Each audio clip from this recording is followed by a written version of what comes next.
So, welcome, ladies and gentlemen, to a brand new podcast. It's Monday again. That means it's podcast time. And we've got a brand new guest for you today, ladies and gentlemen. Martin Atkins, thanks, mate. Thanks for joining us today. My pleasure. Nice to Thank see you. you, Carl. Yeah. Joining us all the way from Chicago. Mhm. What's the weather like in Chicago at the minute?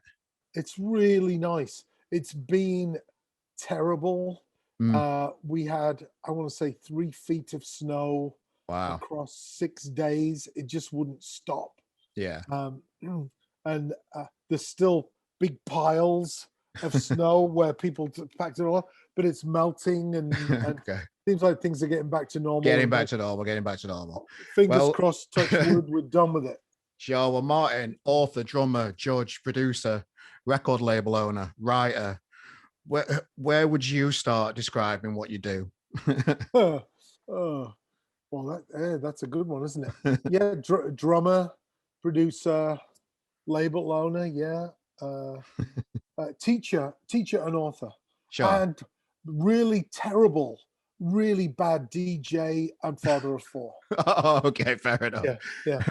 Well, where would you grade yourself? Which one would you class yourself as being the best at? Which scale, and which one would you class yourself as being the worst at? Which scale? Well, that's it. DJing is the worst. Right. Okay. Yeah. I mean, if I could tell your listeners now, I would destroy your wedding.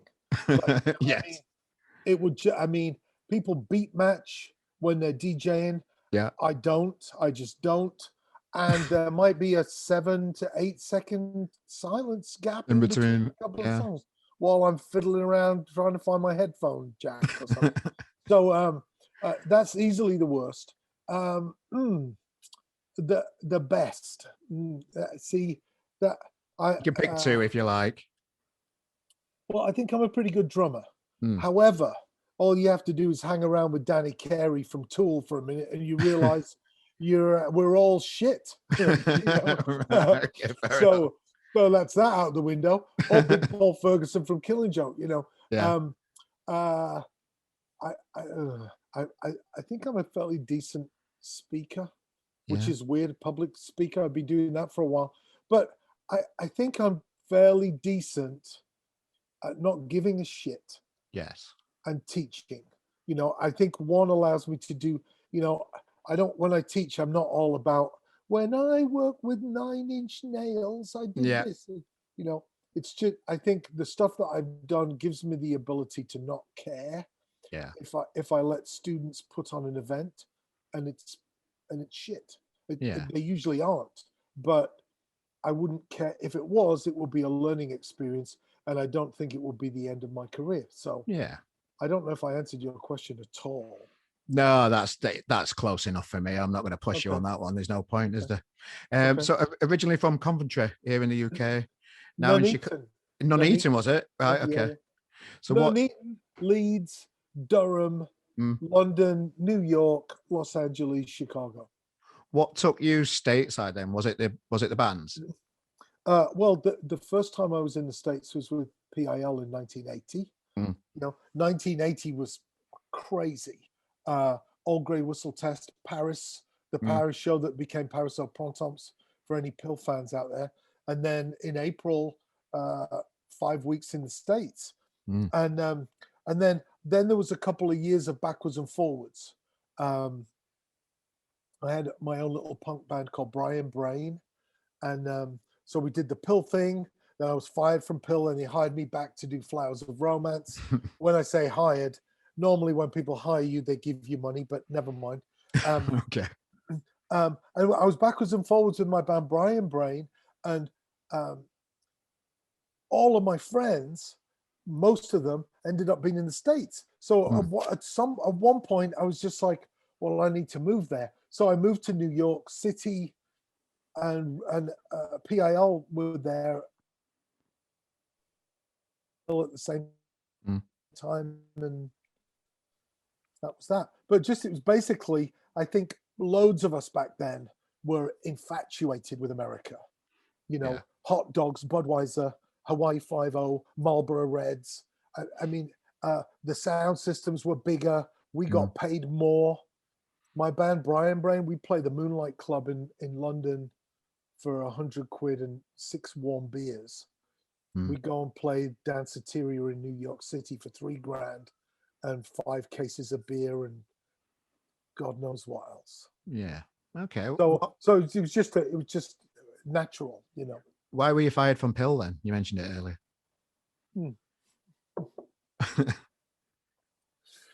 Well, the first time.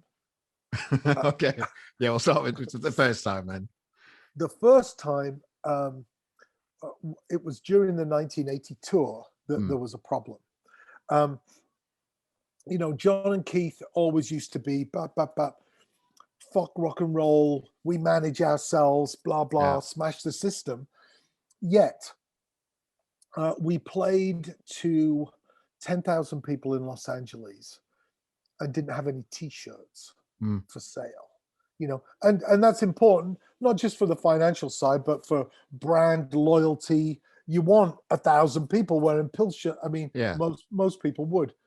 So we did an interview in San Francisco, and my band Brian Brain, we had our first single out called "They Got Me in the Bottle," and it was in the independent charts. And I asked the interviewer to ask me why I was in Pill, but I had this side project, right? Yeah. And so I answered him on the air, well, I want to do something that isn't an absolute mismanaged nightmare, such as Pill, you know, and really, as a 20-year-old sitting on a radio station, my 4th week in the US with John and Keith and Wobble, and basically slagging on their entire organization, which if you research this stuff, the whole Metal Box release was mismanaged, badly handled.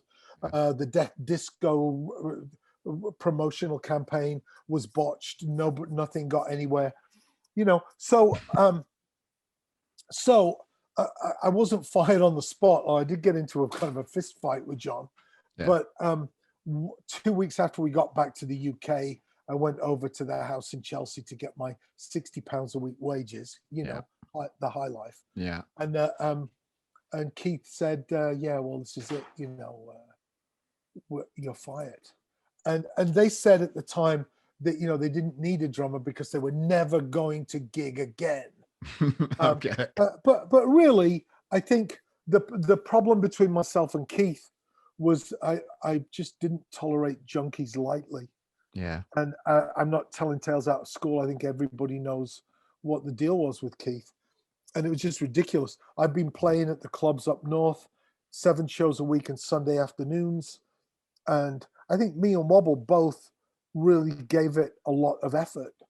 And, you know, Keith would wander off stage. And so I never really got along with Keith. I get along better with him now than I did then.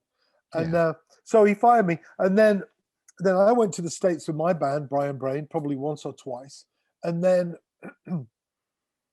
they asked me to go to the studio when they were working on the Flowers of Romance album, which it turns out they weren't really working on. They hadn't done anything.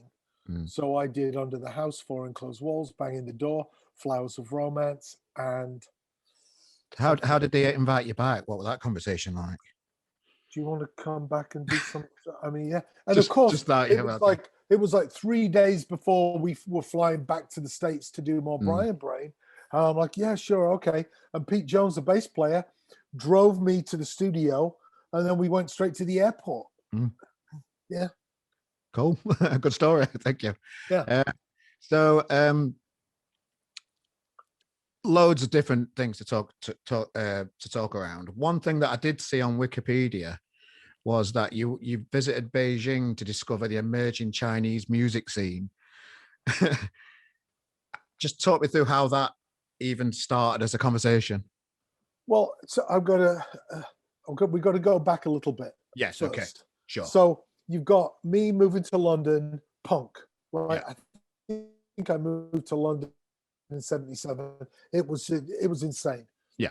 I found that same energy in Chicago in 89 with the industrial music explosion, Ministry, Revolting Cocks, Wax Trax Records. So I moved to Chicago to be in that.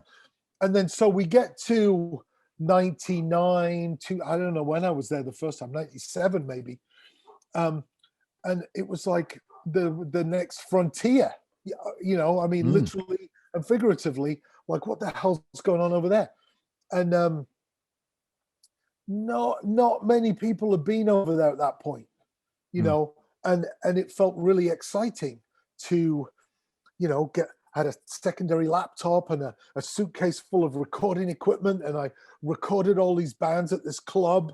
A couple of New York guys owned this club called D22, which was just CBGBs in Beijing. Yeah.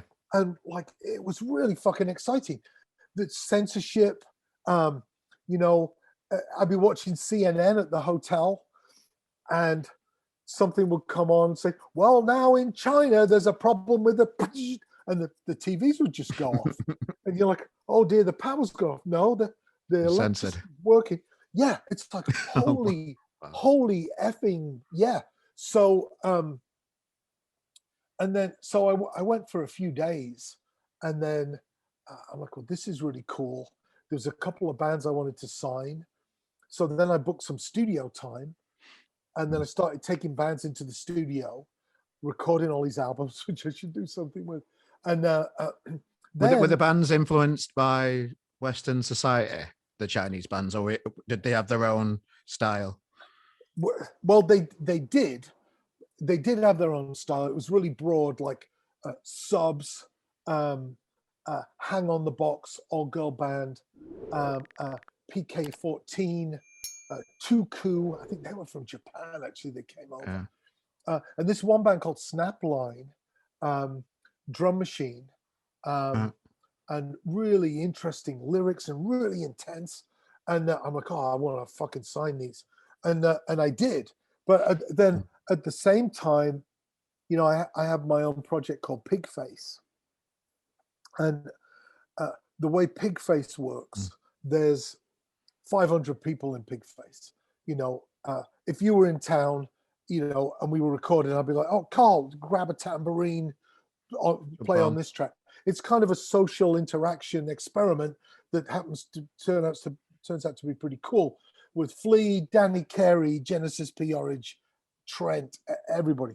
So I made a Pigface album in Beijing as well, with traditional instrumentation, with an orchestra, scratch DJs, some punk kids, some gang kids off the street. It was just really interesting. So I ended up extending my stay like 3 times, producing an album with this band called Snapline, which became very popular in the late 90s. And then I flew the singer over to Chicago to finish mixing with me, track some more vocals and shoot some video. And then I went back like 2 years later to do their next album and work for the label over there called Maybe Mars was the label. But they, of course, they were, as I was in the late 70s, infatuated with America. I think the scene in Beijing was infatuated with London, post-punk, and America too, you know. How did the pop stars in China conduct themselves? Was it all leather jackets and a bit of a swagger, a bit of a John Lydon vibe going on? How were they personally and individually as, like, you know, standout characters over there? Well, they were finding themselves, right? So I remember being at D22, and they kind of 4 days in a row, they put 5 bands a night on for just as a showcase for me. And it was really great. And this one band, Hang on the Box, it's an all girl band, and Blixer from Ince in den Neubauten had been there a month before. So it was kind of hilarious because halfway through Hang in the Box, pretty basic punk band, pop punk explosion, the kind of lights go down and the singer grabs a metal chair, bonk, bonk, bonk. I'm like, oh, for fuck's sake. It's like, I'm here like a month too late to survive the Blixer influence, but it was really great. It was really refreshing. And I think music had gotten a little bit stale for me. I had my studio for a long time, but just to go over to China, and make an album and record these albums and just be like, it was crazy. I mean, plus, like, I had no idea what, when the first time I came to the States, it was kind of under the protective wing of Warner Brothers. They filed all the immigration paperwork and all of that stuff. But when I went to China, it was just like, what the hell? Somebody got me a bodyguard, and it's like, which sounded like a good idea, like, okay, well, this is going to be crazy. But you arrive at the hotel, there's a freaking Starbucks in the, in the lobby of the hotel. There's a 7-Eleven across the street. Yeah. It's like, well, it's not, in fact, my bodyguard ended up causing more trouble than he prevented, but it was pretty wild. What kind of trouble did he cause? There was it was in Starbucks. I'm just ordering a freaking bacon sandwich or something, and the next thing, he's going across the counter to grab this guy. This guy said something to him. It was like a slur, right. And oh yeah, I'm like, come on. And I mean, I think I actually said, this is how crazy I was, but like, you fucking save it till we're filming or so, so we can use it. Yeah. So so interesting times, flying over to Beijing, recording, signing bands. You've been a judge as well in Independent Music Awards on the a judge in the panel. How do you feel about just judging music in general and having that responsibility and responsibility, really? Well, I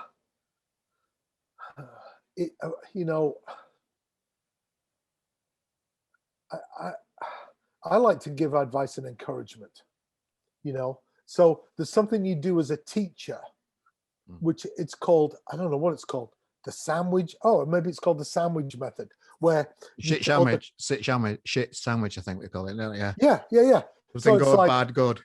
Yeah. So it's like, wow, I love what you've done with this artwork. What the fuck is going on here? But just to reiterate, great, And so I think what I was saying at the beginning was, I don't give a shit. I obviously do give a shit about all kinds of things. Yeah. But I don't need to, sometimes I'm on a panel with somebody and their entire focus for if it's an informative panel or a judging panel, they just want to tell people about a helicopter ride they had with some washed up performer. It's like, yeah, okay, Fleetwood Mac, blah, blah, blah, Meanwhile, let me give some advice to this band who really needs some advice. Yeah. So, I mean, I try and be lenient. I give marks for how people are before they get on stage, like, which there's never on the judging form. Like, how did the band treat other members of staff at the venue? Because if you're an asshole, it's over anyway. You might keep it going for a while. How are they with their fans?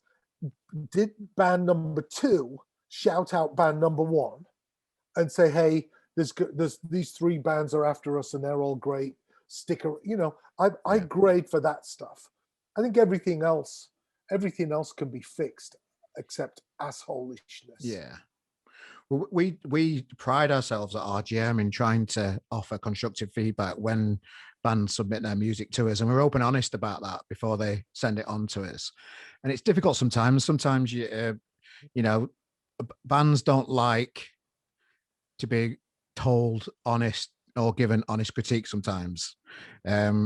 it's just how it is. But I think to make a real difference, you've got to, because all of our team, I pride ourselves on building a writing team where they've all had history of music, they're all music nuts, they all know what they're talking about, and I encourage and ask them to offer critique if you feel it's warranted. How do you feel about the press offering that kind of critique too? Well, there's different levels. Mm. There's a whole constructive thing.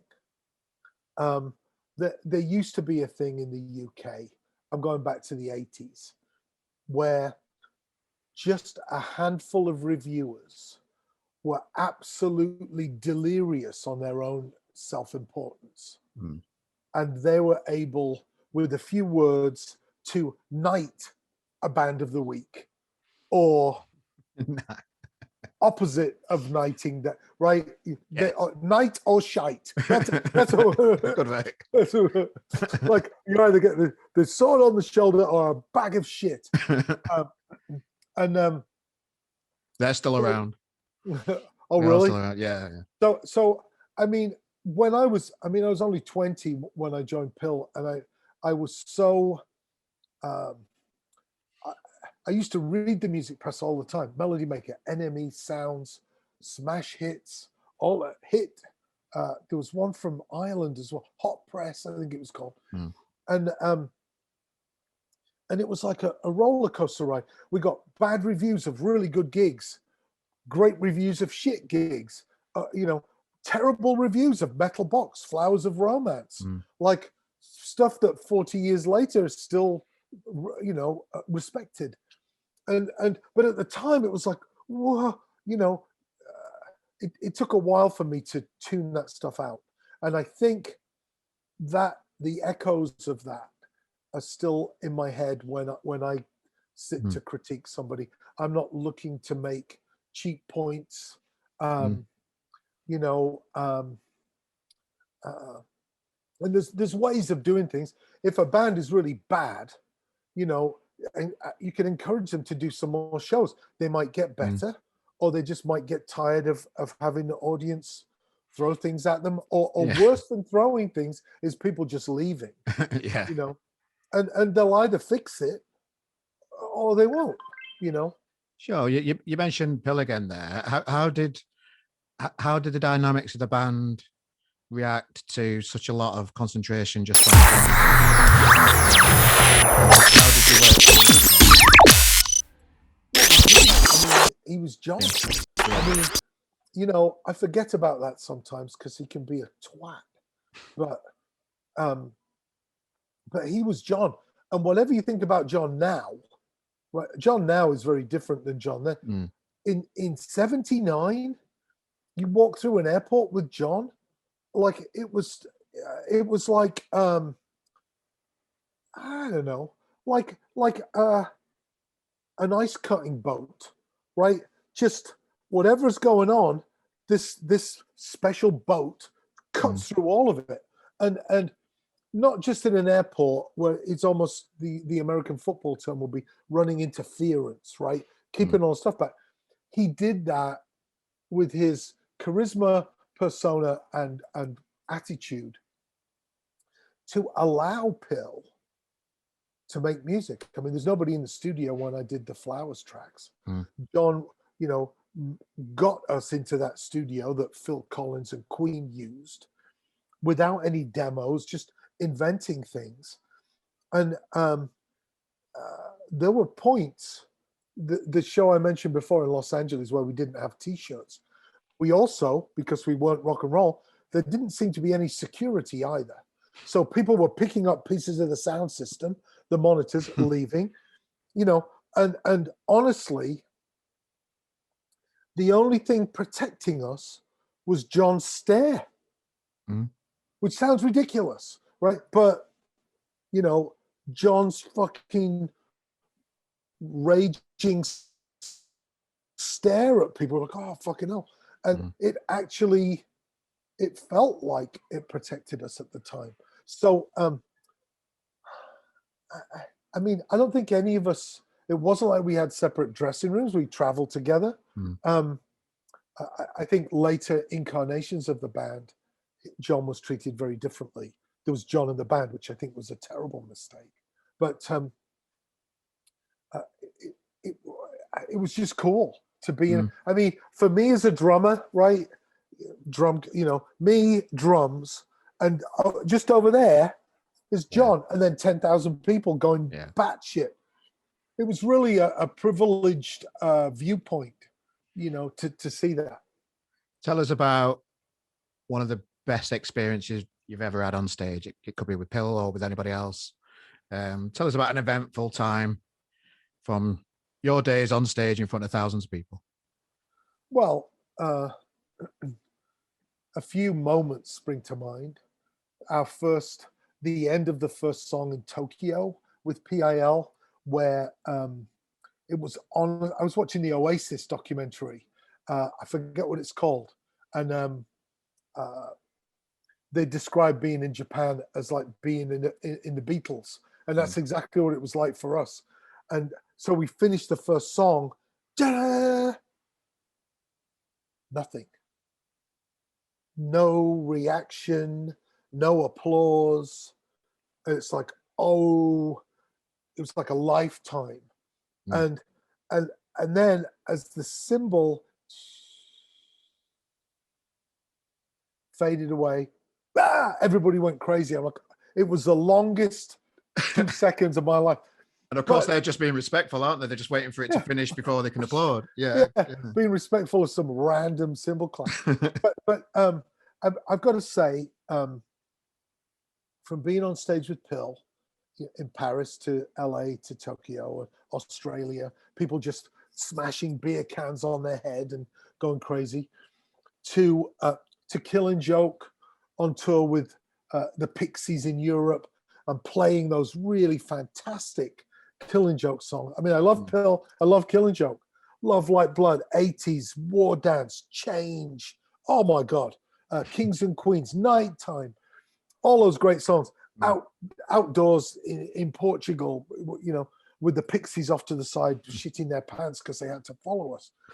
to my band Pigface with Trent, who nobody knew, on stage with Ogre from Skinny Puppy and Chris Conley from Ministry, and just craziness. Or 2019 with 6 or 7 drummers, one of which was Danny Carey from Tool, 3 bass players, Andrew Weiss from Rollins, Charles Levi from My Life with the Thrill Cult, Randy Blythe, the singer from Lamb of God, Leslie Rankine from Silverfish, Chris Connolly, Mary Biker from Pop Will Eat Itself. Crazy. To the Ministry Cage tour, which was, if you pull up some pictures of that, there was a cage in front of Ministry, kind of a sarcastic nod to country and western bars, where the cage protected the band from bottles in the face. And people were just there clinging onto the cage. I mean, that was when industrial was exploding, 1990, and it was just chaos. And so my point is, I consider myself to really be lucky to have worked with all these bands, been a member of some of them, and worked with others, and being able to do all that. It's pretty cool, really. Definitely. And how do the kids, do the kids that you teach know about your musical history, or would they give a shit anyway? No, well, some of them, now you get like, oh, my dad, like, but I mean, Metal Box was 40 years ago. The Ministry tour was 30 years ago. So it makes perfect sense. But for a while, I mean, I started teaching 16 years ago, and it was like, whoa, 9 Inch Nails were much larger then. Or I don't know if they were larger; they were much more visible and more current. So Head Like a Hole and the Wish track that I played on were much more recent, obviously. So there was a little bit of like, I don't know about this Johnny Rotten thing, but 9 Inch Nails, but It's not something I work with. Yeah. I don't say, now listen, class. I did this, and yes. Flea said blah blah blah. But I will say, when I'm doing record label history and operations, which I just did this morning, I'll be like, listen, I've had my label since 1988. We'll look at factory records. Actually, is next week. Do we need a contract? Yes, we fucking do. Will be the lesson of that. But I will tell the students I've had my label since '88. I put out 350 albums, so I have I'm not a quick learner, but I hope I've learned something since 1988 with over 300 albums coming out. So your latest book, Band Smart, it covers record labels, booking agents, crafting a stage show, band names, social media. There we go. Show us the cover, mate. There we go. It's really, this should be there, shouldn't it? It's send me a picture. I'll CGI it onto the screen or whatever. Get some links. I'll put a link to the book. I presume it's on Amazon in the UK or wherever. Actually, back to my punk days. Okay. You can go to martinatkins.com and download it for free. Oh, brilliant. Well, I'll put the link on for this podcast too for people to get it. Oh, good work. So what kind of themes have come from years in the industry that or pitfalls that bands fall into that you might be able to give them a little bit of advice on today? That there might be in a band listening to this from Manchester, from Sheffield, from wherever. Just calling upon your good nature and knowledge. What name a couple of things that you've seen over the years and trends that people can fall down on. I see bands reluctant to sell their wares, right? And so, like merchandise, we got a T-shirt. I'm like, well, you're failing. You need 3, right? One shirt, people either want it or they don't. 3, definitely 2 shirts, but 3 shirts, you stand twice as much chance of selling somebody something. Maybe 2 are black, 1's green. Like, oh, green. Nobody ever has green shirt. Whatever the reason, the merchandise is not about the money. It's about the connection.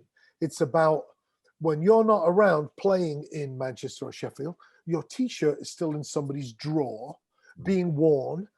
Somebody goes to a bar, I saw that band, they were shit, or they were good, or whatever. The conversation is still happening. And I see bands very often take refuge in the worst possible place, I think, which is musicality, right? So I can't deal with, Martin said we should do 3 T-shirts, have some buttons, and make a box with a dovetail joint and put our music on it, because I've got to work on my bass. You fucking don't. There's already a 7-year-old kid in China who's a better bass player than you will ever be in your life. You need to add to your skill set to communicate with people. And once you start making friends with people, they'll tolerate your mediocre bass skills.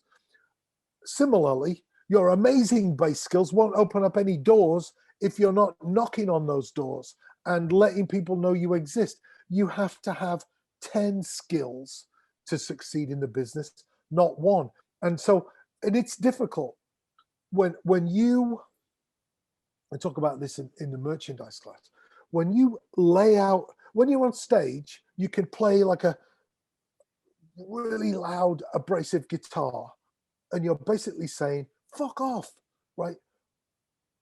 When you lay out 3 different T-shirts and a hand embroidered something and a candle, whatever it is that works for your band, your brand, this incense candle that smells of the devil, who knows, right? When you lay those on a table, and most importantly, you stand behind them, you're giving people a chance to slap you in the face by just walking by.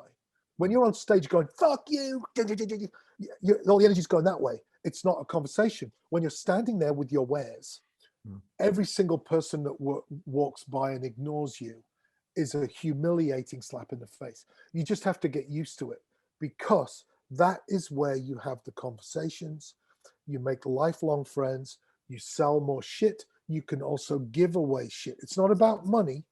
You know, if someone comes up and says, that was, I needed to see that set this week, I've had a shit week. You've got to be able to go, well, yeah, have a shirt. Here's the new album and have a shirt. That's a fan for life. There will never be another opportunity to be that amazing to somebody, right? Because maybe 2 years down the line, they'll have come out of this depth of whatever the shit they're in, relationship, money, job, or all three. And they'll be doing fine. And they'll come to the booth and hey, like, no, they'll buy a couple of things. Your opportunity to create that relationship is lost. So, and I think any band that fools themselves into thinking being good at their instruments is the answer,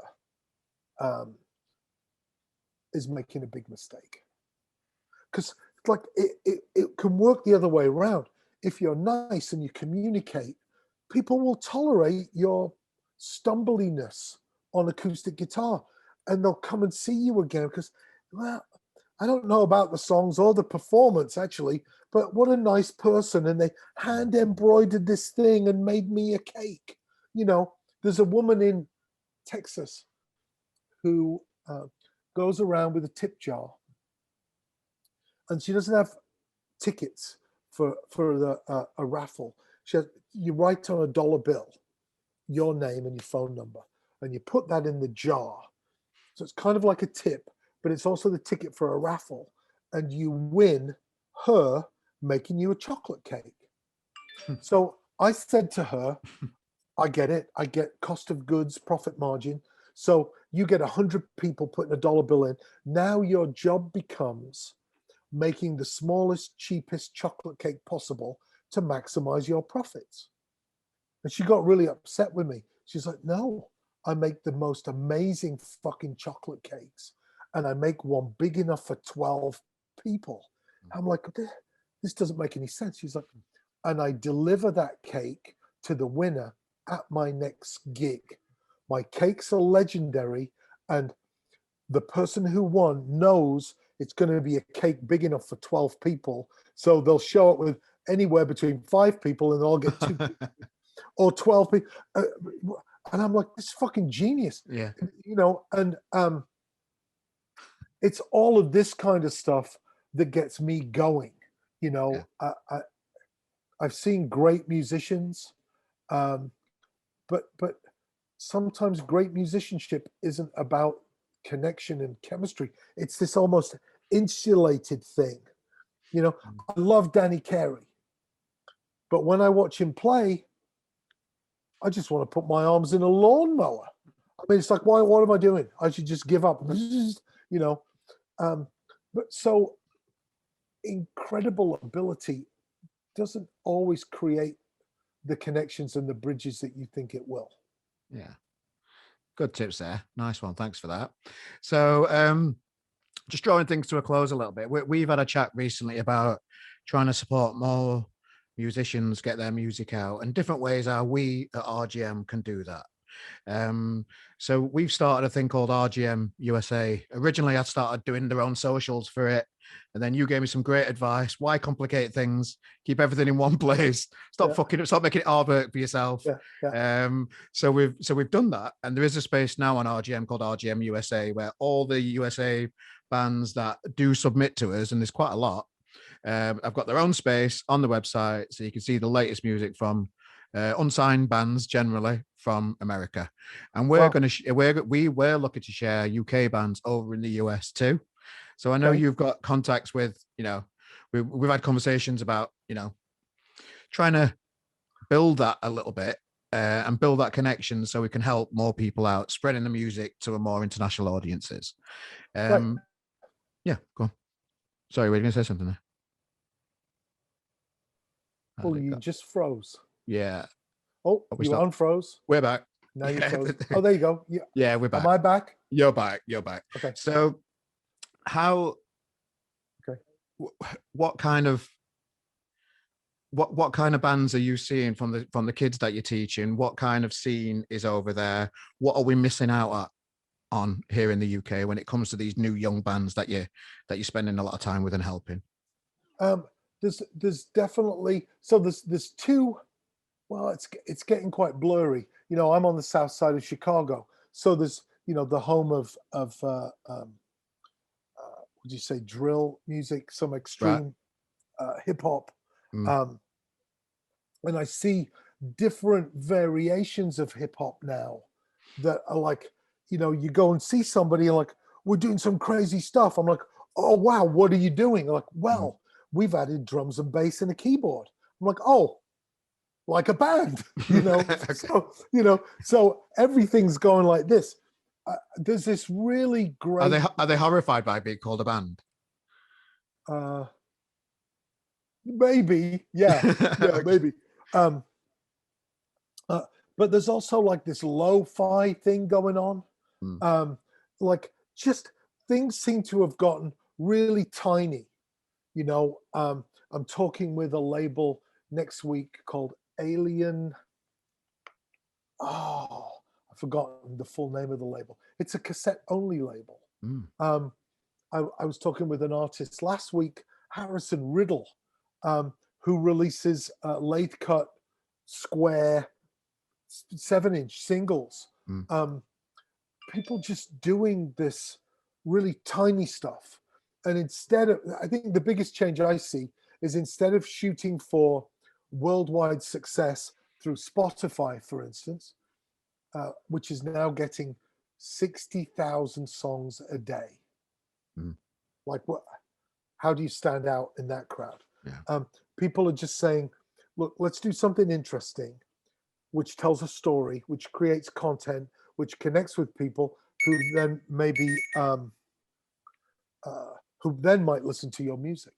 So I see all of this stuff. Country music got a little bit hip hop got a little bit country. There's this blurring of all of the lines. Yeah. But here's the thing that I find interesting, that's exciting about this transatlantic thing. Yeah. It's like, if I was making music in Manchester, you don't know that the biggest audience, the thing that's going to make the difference to you and your music is in Manchester. A bunch of people there, but anything that starts to spread connection, so that has somebody in America listening to something from Manchester and vice versa, to me that gets really interesting. I put out with my students, I want to say 6 years ago now, a compilation album. There was a couple of English artists, Chicago, Nashville, Cape Town, South Africa, Barcelona, and it was just really interesting for me. And we took it down to South by Southwest and gave some away, to hear the crunchy edginess of the English tracks in a recording sense, the lush sounds from the Cape Town, South Africa studio. I mean, to me, that gets really interesting, and the idea of cross-pollinating in the future is also something that I think will bear tremendous fruit. Like, who wouldn't be excited about collabing on a track with an artist from Chicago? What crazy Manchester lunatic wouldn't want to do that? And what studio producer, I mean producer in a beat making sense, what beat maker wouldn't want to have some loudmouth Mancunian lunatic all over their Chicago track? It's just interesting and exciting to me. It really is. And just the thought of being able to spark a bit of, I don't know, a bit more life into the industry, make it a bit more original, make things happen, is what I'm always passionate about at RGM. So let's crack on at some point and get it sorted, mate. Yeah. Absolutely. Oh, Absolutely. Yeah. I mean, I remember I was in Barcelona I actually jammed with Pete Shelley from the Buzzcocks in a piss-smelling basement, and with 100 people. It was absolutely fantastic. Yeah. And but we were both there speaking at an event called Primavera, and I went to this school, and it was really a tough place. There was like 30% youth unemployment in Barcelona at the time. And this kid was making all these tracks, and we put one of the tracks on a CD that we put out, and we went down to South by Southwest, and I handed it. The mayor of Chicago was in Texas at the time, so I handed it to him, and to be able to send photographs back to Barcelona, like, look, your music it's finding a way. It was tremendously uplifting and positive. So I'm happy to do anything I can. Absolutely. Brilliant. Well, Martin, I really appreciate your time. Could have talked to you forever. I don't want to take up much more of your time today. We'll keep in touch. Thanks again for your time, and thanks for joining us on this podcast. Thanks, Carl. It's nice Thanks, to talk mate. to you. Thank you. Yeah.